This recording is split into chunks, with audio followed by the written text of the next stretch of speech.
Kalau sudah menjalani suluk dengan segala macam tekniknya, syariah, thariqah, hakikatnya, langsung ya kita shortcut ke suluk jebeng. Suluk jebeng ini karyanya Sunan Bonang. Istilah jebeng itu adalah panggilan pada orang yang lebih tua, pada anak muda yang sedang mencari ilmu. Itu biasanya panggilannya antara lain jebeng dalam bahasa Jawa Lama. Puncaknya suluk sekarang.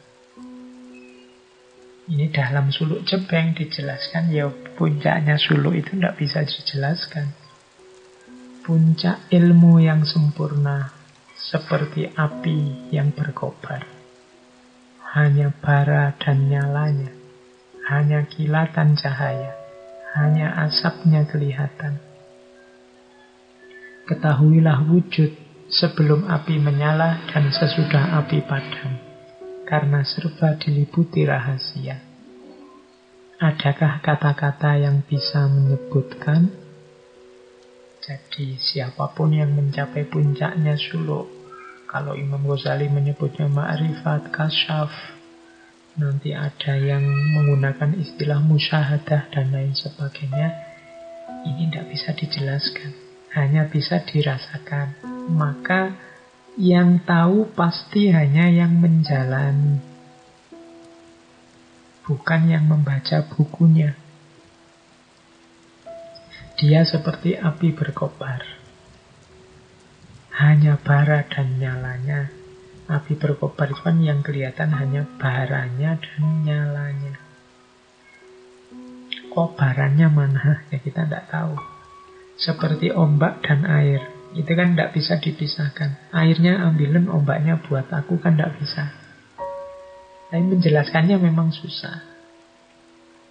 Hanya kilatan cahaya, hanya asapnya kelihatan.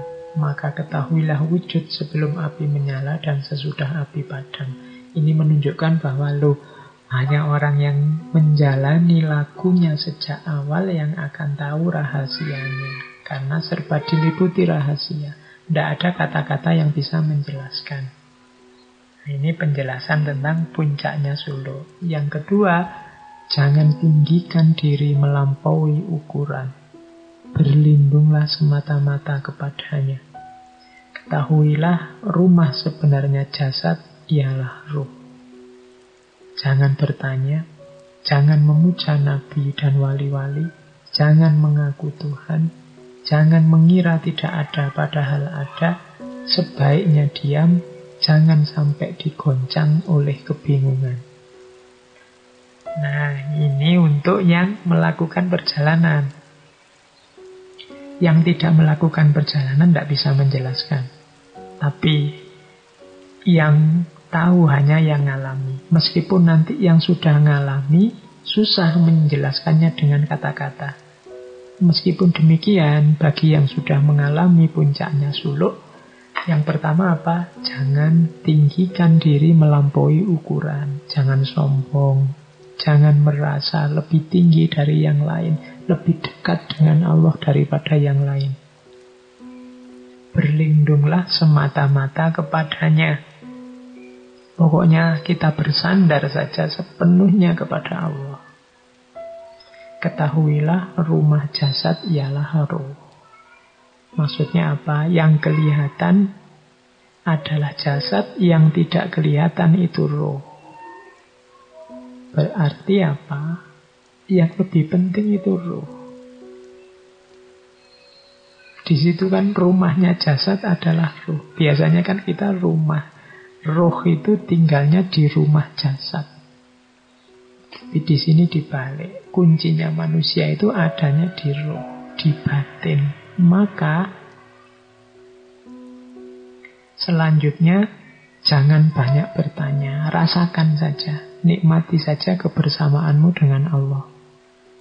Jangan hanya fokus pada jasad lahiriah. Kalau kita ingin fokus ke jasad lahiriah, susah dijelaskan. Kata-kata susah menyebutkan. Maka tidak usah banyak bertanya, kamu nikmati saja. Kamu rasakan saja kedekatanmu dengan Allah.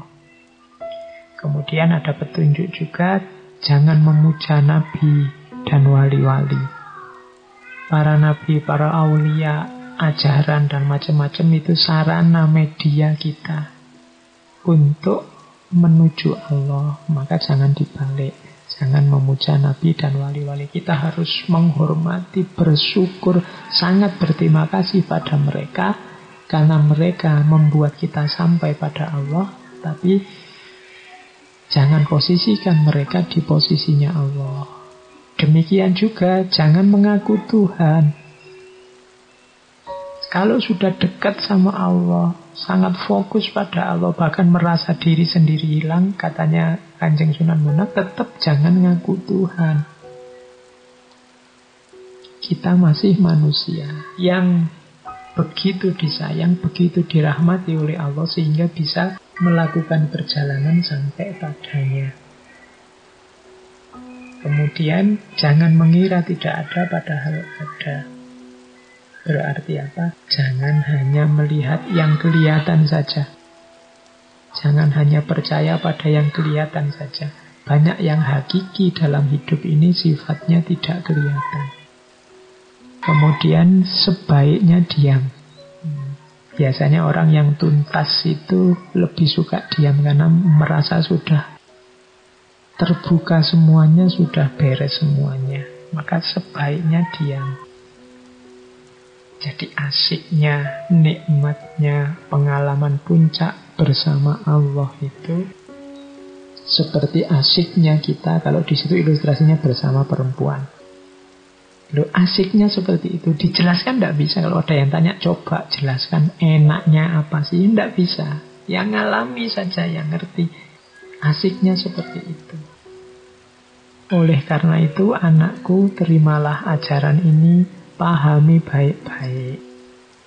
Kalimat terakhirnya, ya ilmu ini memang sukar untuk dicerna.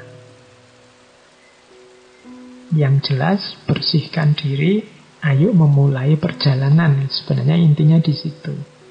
Nanti kalau sudah sampai puncak, rasakan nikmatnya meskipun sukar dijelaskan.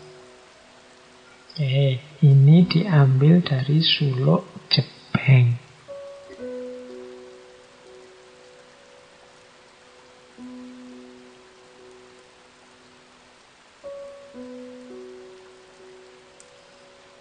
Ini sebenarnya agak motong-motong, tapi paling tidak semoga teman-teman tergambar. Oh, semacam itu cara tutur, cara menjelaskan beliau Kanjeng Sunan Bonang kepada masyarakat saat itu. Lewat suluk-suluk beliau. Dan gaya semacam ini sebenarnya dekat dengan ajaran-ajaran sebelumnya. Dari yang sifatnya lebih metafisik, lebih ke dalam, tidak fokus ke fikih. Makanya Islam lebih mudah masuk. Kalau dalam bahasa komputer ya lebih kompatibel dengan ajaran sebelumnya. Jadi gerbangnya lewat tasawuf. Ya nanti kalau sudah masuk kan menyertai. Untuk mendekat ke Allah perlu sholat. Ya nanti pelajaran sholat masuk. Untuk menata hati, berlatih pengorbanan, mungkin perlu zakat, perlu sedekah, nanti ajaran zakat masuk. Dan itu yang dilakukan oleh para wali. Bahkan yang seni tadi, itu kan juga dimuati oleh dakwah-dakwah. Dimuati oleh ajaran-ajaran. Baik. Sekarang kita buka suluk yang sangat terkenal dari Kanjeng Sunan Bonang. Untuk bagian terakhir sesi kita tentang Sunan Bonang, yaitu suluk wujil.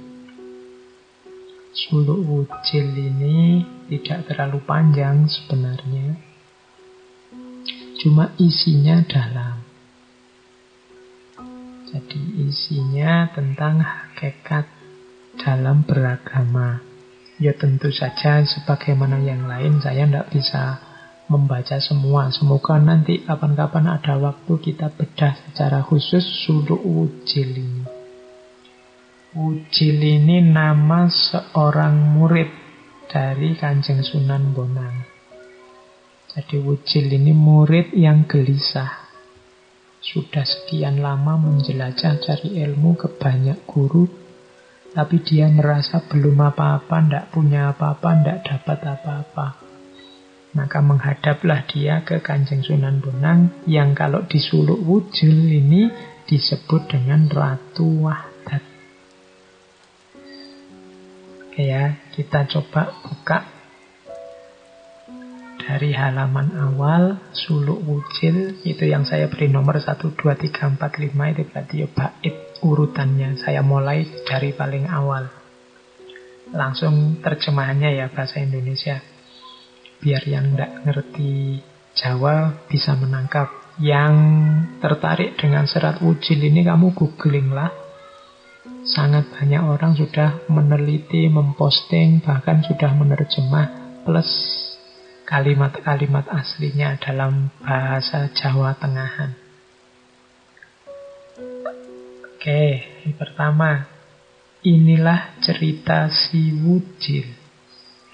Berkata pada guru yang diabdinya, Ratu Wahdat. Ratu Wahdat nama gurunya. Bersujud ia di telapak kaki Syekh Agung yang tinggal di desa Bonang. Ia minta maaf. Ia ingin tahu hakikat dan seluk-beluk ajaran agama sampai rahasia terdalam.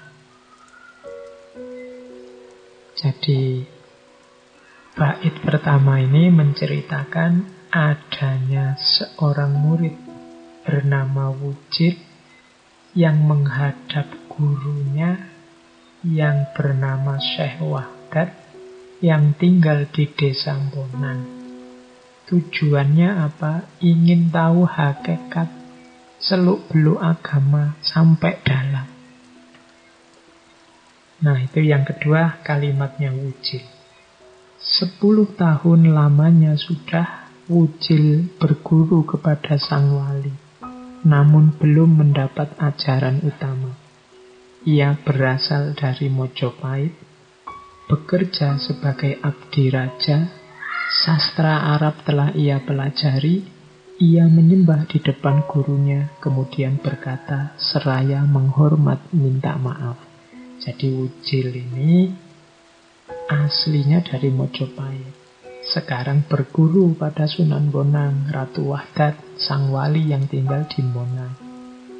Dia sudah ngaji banyak kitab-kitab, makanya sastra Arab dia sudah tuntas. Mungkin fikih-fikih kitab dasar cara beragama dia sudah ngerti semua, sudah ngajinya tuntas. Tapi dia merasa masih belum dapat apa-apa, belum mendapat ajaran utama. Maka dia nekat, protes, tanya dan minta ke gurunya untuk diberi ajaran utama, seraya menghormat dan minta maaf. Dengan tulus saya mohon di telapak kaki Tuan Guru, mati hidup hamba serahkan. Sastra Arab telah Tuan ajarkan dan saya telah menguasainya. Namun tetap saja saya bingung, mengembara ke sana kemari tak berketentuan. Dulu hamba berlakon sebagai pelawak. Bosan sudah saya menjadi bahan tertawaan orang. Jadi ini yang pertama, si Wujil ini menyatakan pada Kanjeng Sunan Bonang, dengan tulus saya mohon guru, saya pokoknya pasrah hidup mati.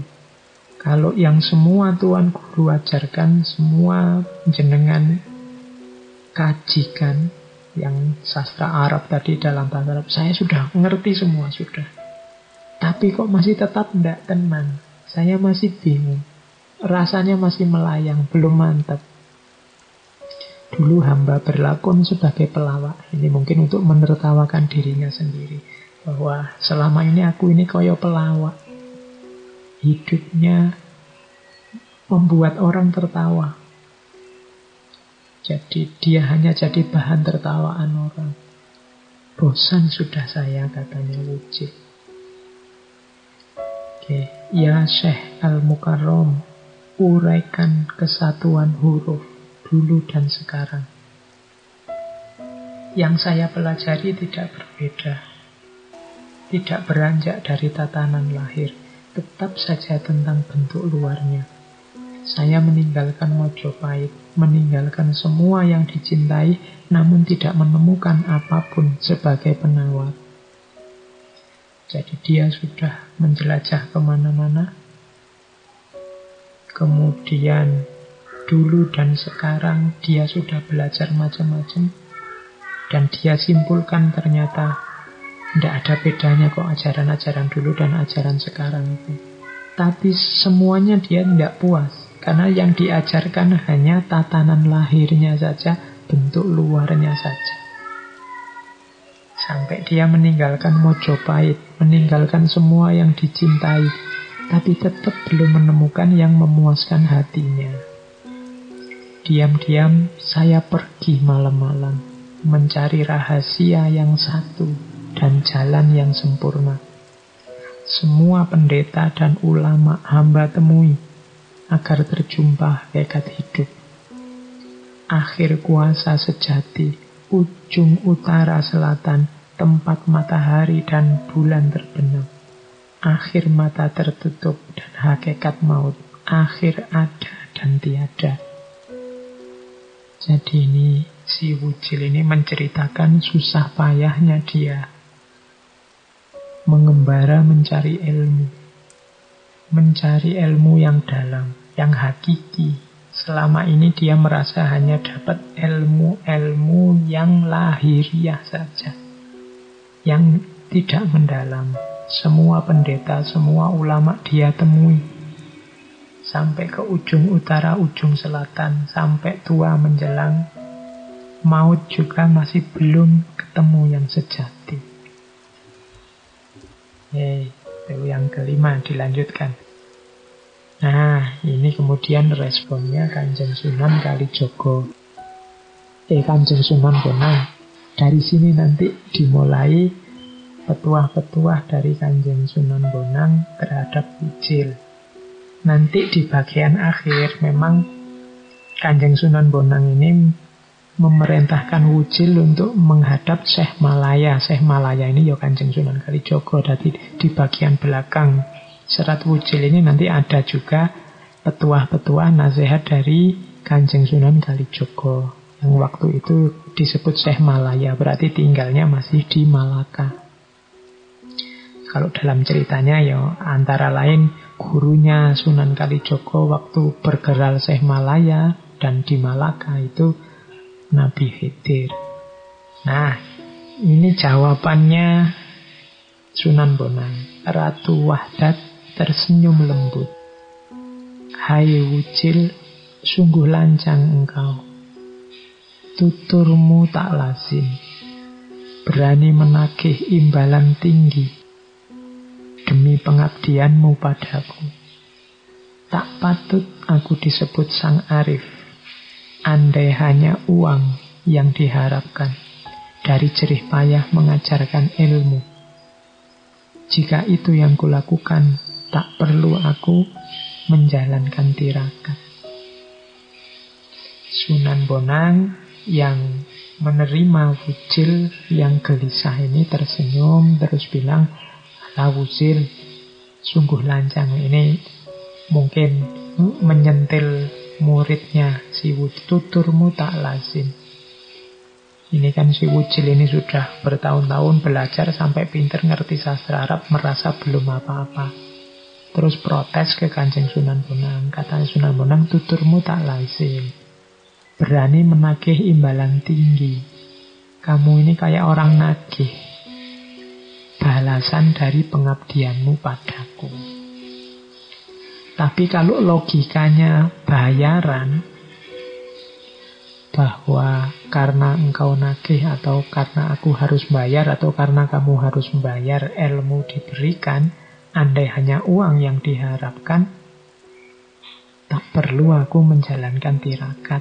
Kalau urusannya bales-balesan, utang budi atau bayar-bayaran, perhitungan ekonomi, tidak ada gunanya aku tirakat Wujil. Gitu. Jangan pakai logika balasan imbalan dari pengabdian atau bayaran dari ajaran. Siapa mengharap imbalan uang demi ilmu yang ditulisnya, ia hanya memuaskan dirinya sendiri dan berpura-pura tahu segala hal. Seperti bangau di sungai, diam, termenung, tanpa gerak. Pandangannya tajam, pura-pura suci di hadapan mangsanya ikan-ikan. Ibarat telur, dari luar kelihatan putih, namun isinya berwarna kuning. Ini sindiran dari Sunan Bonang, mungkin juga untuk banyak di antara kita hari. Jadi siapa yang orientasinya uang, mengharapkan imbalan uang demi ilmu yang ditulisnya, mengharap imbalan uang itu ya tidak selalu wujudnya uang, mungkin ingin dipuji, ingin ditinggikan, ingin dibesarkan, ingin diviralkan, yang sejenis itu. Jadi balasan-balasan artifisial duniawi.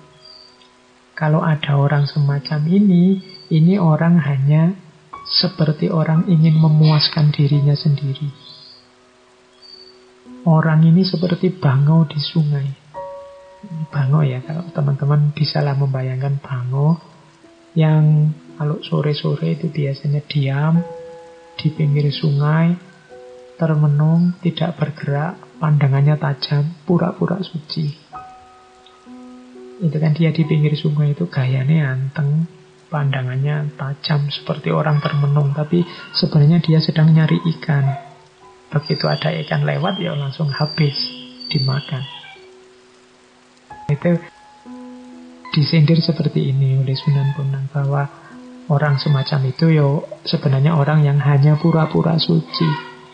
Kenapa disebut pura-pura suci? Kotoran batinnya kan jelas tadi. Ternyata dia berpamrih, tidak melihat manfaat ilmunya, tapi yang dia lihat adalah imbalan dari ilmunya terhadap dirinya. Nah, ini seperti burung bangau yang diam anteng di pinggir sungai, pandangannya tajam, seolah-olah sedang merenung, tapi begitu ada ikan lewat, langsung disamber ikannya.